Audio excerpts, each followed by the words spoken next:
उसमें जब परमात्मा उनसे ये वार्ता कर रहे थे, समझा रहे थे, उन तपतशिला पर जल रहे प्राणियों को समझा रहे थे, तो उसी समय ये काल भगवान ज्योति निरंजन, जिसके विषय में कल जानकारी दी आपको पूर्ण रूप से, इसको श्राप लगा हुआ है 1,00,000 मानव शरीरधारी प्राणियों को नित खाने का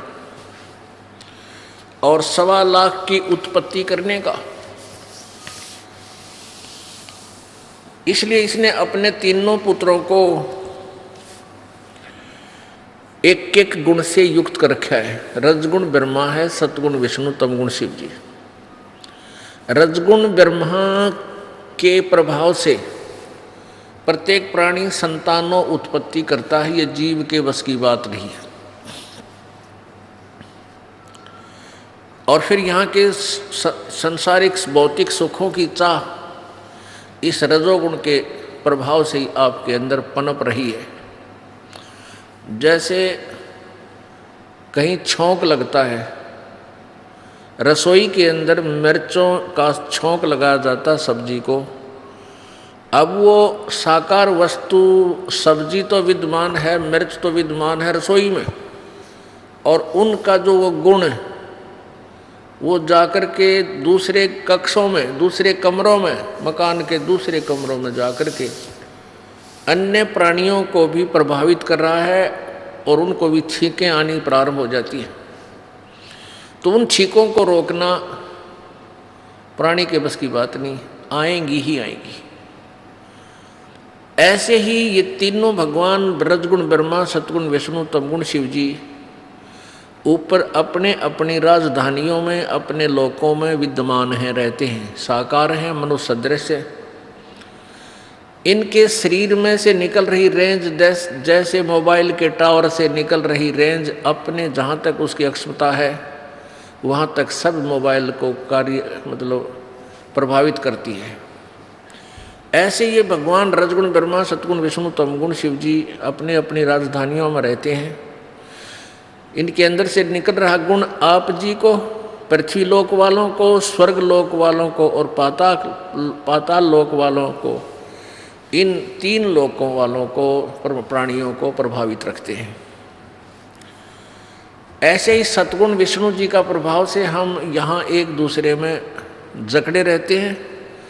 इतनी ज़बरदस्त ममता हमारे अंदर पैदा कर रखी है, जैसे पिता पुत्र का प्यार, माता का पुत्र पुत्रियों से प्यार, पिता का पुत्र पुत्रियों में प्यार, और बच्चों का माता पिता से प्रेम, लगाव, और संपत्ति को अपना मानना, या मेरी है, ये मेरी है।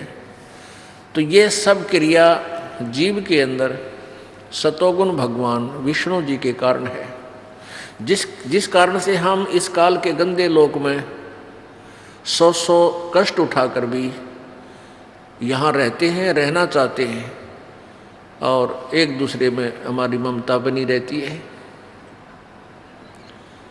और तीसरा भगवान तमोगुण शिव है, शंकर भगवान, वो 1,00,000 मानव शरीरधारी प्राणियों का नित्य संहार करता है। किते एक्सीडेंट करवा के, किते भूकंप ला के, किसी का हार्ट अटैक करवा के, किसी प्रकार भी जैसा भी उसका संस्कार उसी प्रकार उसकी मौत करके वो 1,00,000 मानव शरीरधारी प्राणियों को अपने पिता इस काल भगवान के पास भेज देता है। पुण्यात्माओं, कल आपने श्रीमद् देवी भागवत,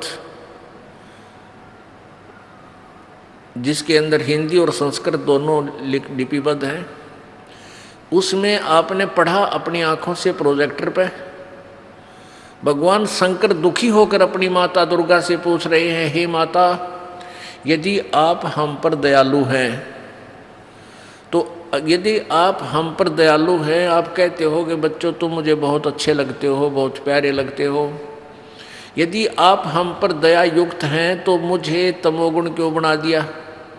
ब्रह्मा जी को रजगुण क्यों बनाया और विष्णु को सतगुण युक्त क्यों किया, क्यों बनाया?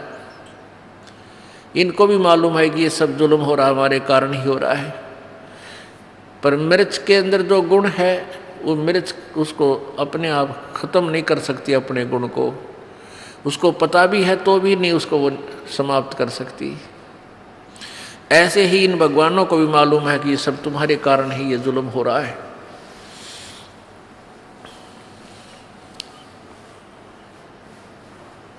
अब इनको ये नहीं मालूम कि ये प्राणी जाते कहाँ हैं और क्या होता है इनके साथ, लेकिन यहाँ पर कोई जीव सुखी नहीं है।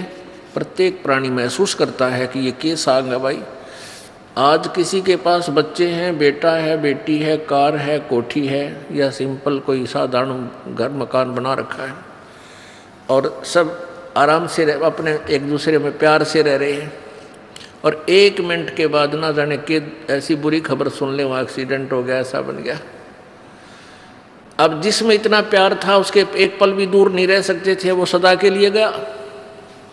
पुण्यात्मा, हम तत्व ज्ञान के अभाव से हम भूल चुके हैं उस परमात्मा को।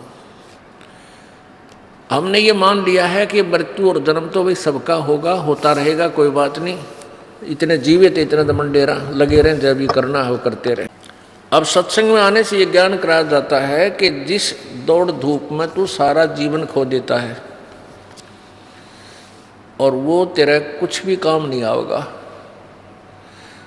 ये तो यहाँ एक रोजी रोटी अपना पेट भरने के लिए धंधा आप कर रहे हो, उसी के काम आएगा, भविष्य में कोई काम नहीं आएगा। अब पुण्यात्मा,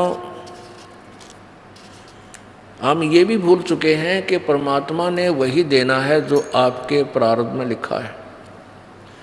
आपकी किस्मत में जो दुख और सुख है वही आपको मिलेगा, उतना ही आपको पैसा मिलेगा, उतनी आपको संपत्ति मिलेगी, उतना ही बेटा और बेटी है संतान मिलेगी। इसके अतिरिक्त आपको कुछ भी नहीं मिलेगा, चाहे कितना ही जतन कर लेना।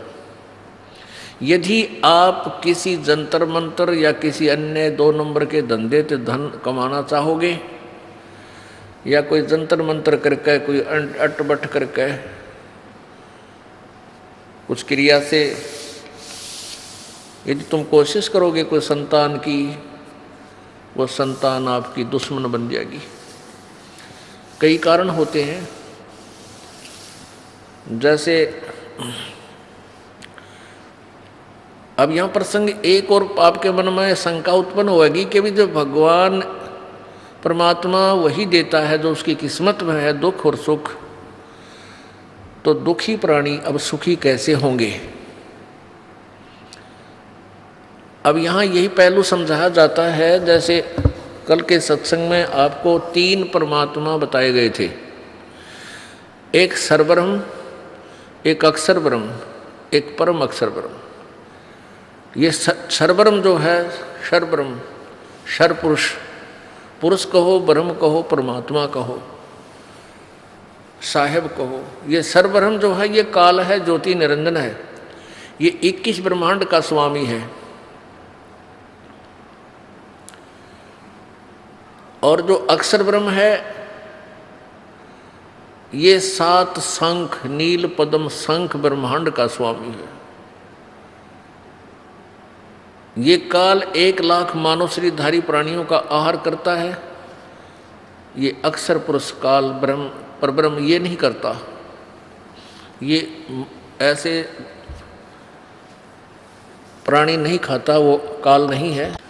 लेकिन प्राण ने तो ब्रह्म के अंतर्गत जितने प्राणी हैं, क्षर पुरुष के अंतर्गत जितने प्राणी हैं, वो पूर्ण मोक्ष प्राप्त कर सकते, और न ही अक्षर पुरुष के अंतर्गत जितने प्राणी हैं वो भी पूर्ण मोक्ष प्राप्त नहीं कर सकते। उनकी जन्म और मृत्यु सदा के लिए समाप्त नहीं हो सकती। और ये उसके बाद ब्रह्म के पुत्र हैं ब्रह्मा विष्णु महेश, ये भी आपको जैसा आपका संस्कार है वही दे सकते हैं, इसमें परिवर्तन नहीं कर सकते। चाहे आपके भाग्य में सुख है तो सुख भी आपको दिलाएंगे, ये दुख है वो भी दुख भी आपको प्राप्त करवाएंगे, चाहे किसी तरह करवाना पड़े। और परब्रह्म के लोक में भी यही व्यवस्था है कि वो परब्रह्म जो उनकी किस्मत में है उसी को देता है, उसमें कोई परिवर्तन नहीं कर सकता। अब तीसरे नंबर के जो पूर्ण परमात्मा हैं, परम अक्षर ब्रह्म, उसके पास ये पावर है कि वो आपके प्रारब्ध में लिखे हुए पाप दंड को, पाप कर्मों को समाप्त कर सकता है, नाश कर सकता है, कर देता है। करता किसके है?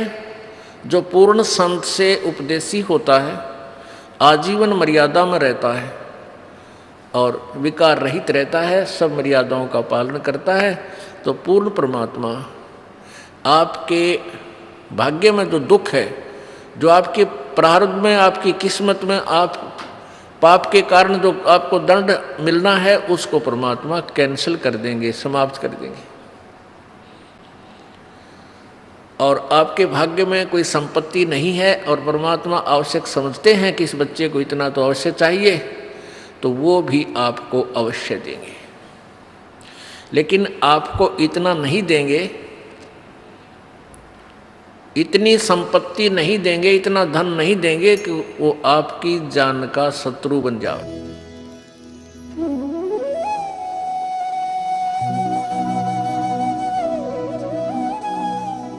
अगर आप ये वीडियो YouTube पर देख रहे हैं तो हमारे चैनल को सब्सक्राइब करें और बेल आइकन को दबाना ना भूलें। अगर आप Facebook पर ये वीडियो देख रहे हैं तो हमारे पेज को लाइक करें।